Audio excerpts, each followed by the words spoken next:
Hi అండి. ఈరోజు అయితే ఎండు రొయ్యల కర్రీ చేస్తున్నాను. ఎండు రొయ్యలు మునక్కాయ గుడ్డు కర్రీ. టేస్ట్ అయితే చాలా బాగుంటుంది. ఫస్ట్ అయితే కడాయి పెట్టుకొని అందులో కొంచెం ఆయిల్ వేసుకోవాలి.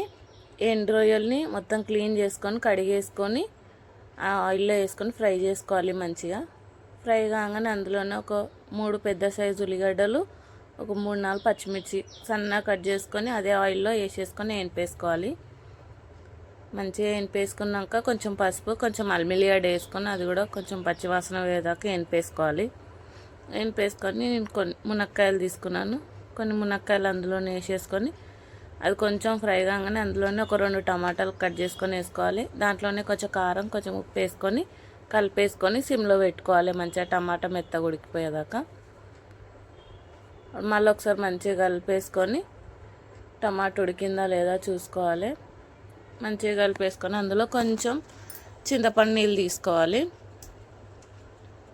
తీసుకొని అది వేసుకున్నాక అందులోనే ఆ ఎండు రొయ్యలు ఏంపి పెట్టుకునేవి కూడా అందులోనే వేసేసుకోవాలి. కొంచెం గరం మసాలా వేయాలి. వేసుకొని నేనైతే ఒక 3 గుడ్లు ఉడకబెట్టినవి తీసుకున్నాను. అవి కూడా అందులోనే వేసుకొని